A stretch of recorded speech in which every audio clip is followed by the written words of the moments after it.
Hey, I'd like to discuss addiction a little more after having given it some more thought on the walk today. And to create an illustration where there are basically two poles. One pole is not addicted and the other is completely addicted. Not addicted is basically, an animal in nature, for example. Completely connected to the universe in every way. No weird repetitive behaviors, things like that. That is not addicted. Now, there aren't too many people like that. I've talked about Australian Aborigines before. That's basically what they were like, and probably some other indigenous people as well. Now, that's not to say that they might not use things like ayahuasca or other substances for certain reasons, but it wasn't designed to be an escape. Well, it was an escape from reality, but it's not something that had to be repeated over and over again. Actually, no, not an escape from reality, basically enlarging reality. So anyway, moving toward the other end of the spectrum, what we have is, a good example is our lifestyle. So think about being in a structure most of the time during the day.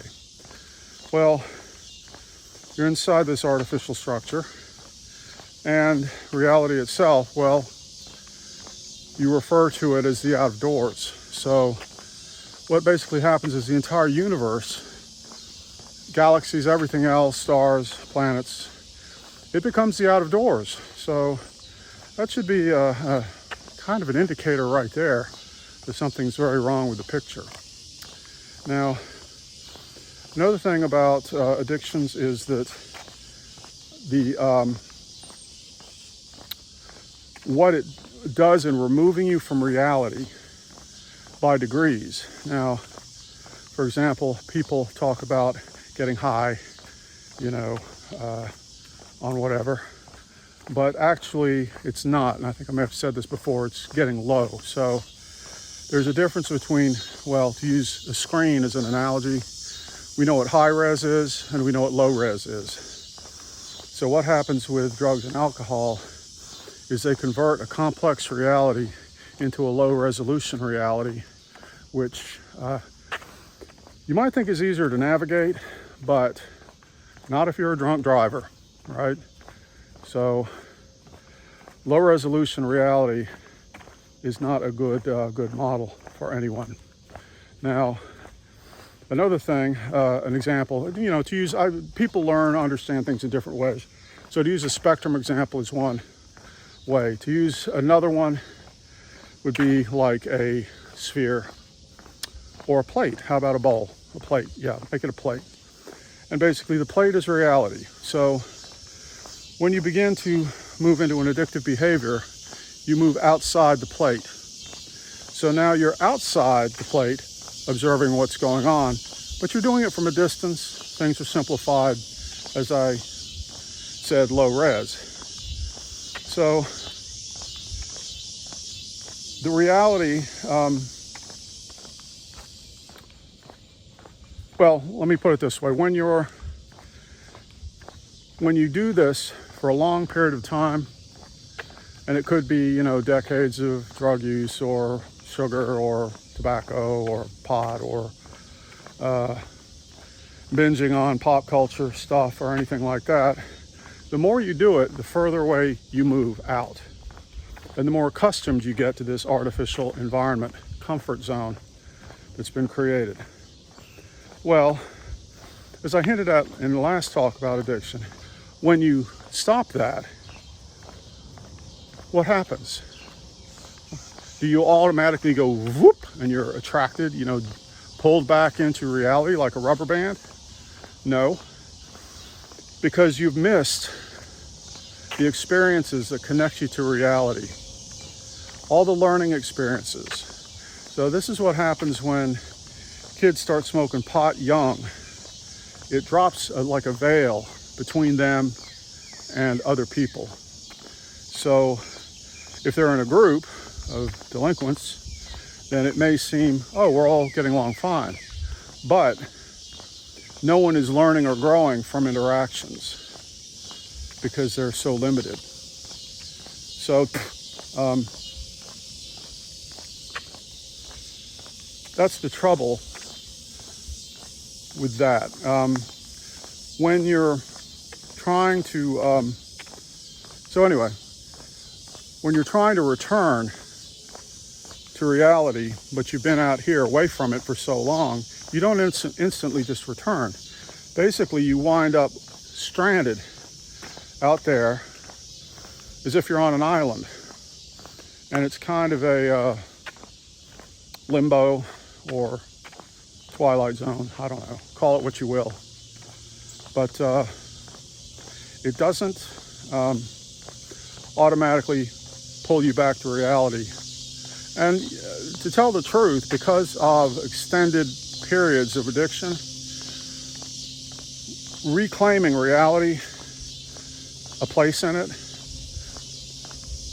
might not be possible for everyone. So there's going to be a high price to pay.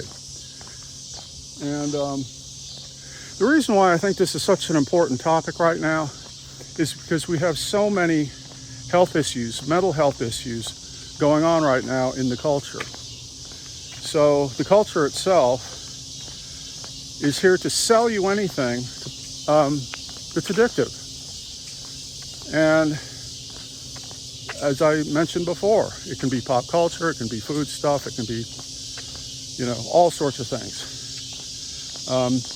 There's growing evidence now that screen time is tremendously detrimental to children.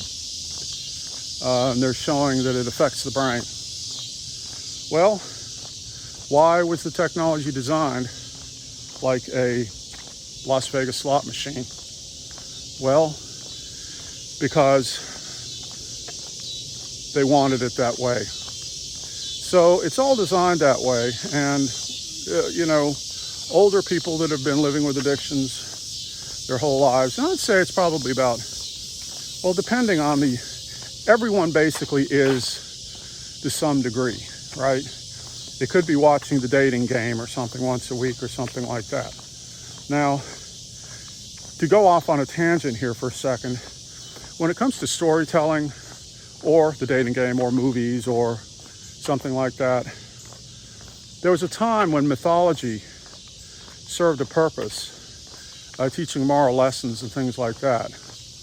It wasn't full-time, 24 hours a day cable vision. And Aborigines also had a lot of stories which were illustrative of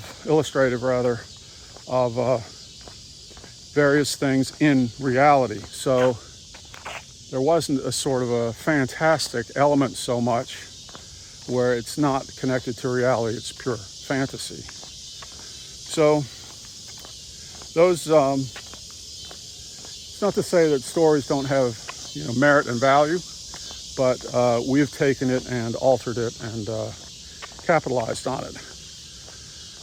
So it's a very, very serious situation. It's unhealthy. It's something that needs to be addressed and called out. Not only do older people need to have to recognize these patterns of addiction, but everyone needs to try to get back to reality. And you might think, well, what is reality anyway, Hoffman? What the fuck? What do you think you're talking about? Do you know what reality is? Well, I tell you, sitting in your room is not reality. What would be reality is if everyone in the neighborhood went outside, got together, laughed, talked, intermingled, socialized. And that is actually a prerequisite for mental health. There are several of them. Socialization is one, and then of course you have movement, exercise, diet, and other things like that, familial relationships, and so on. So I think I'll leave it there. It's very uncomfortable out here today. I'm glad I'm wearing shorts and a tank top because it's incredibly humid. So I couldn't run today. I'd be pouring more sweat than I am right now. But anyway, I'll leave it there, and I'll be very interested to hear your thoughts on this one today, because it builds on the last one about addiction. So let's hear from you, okay?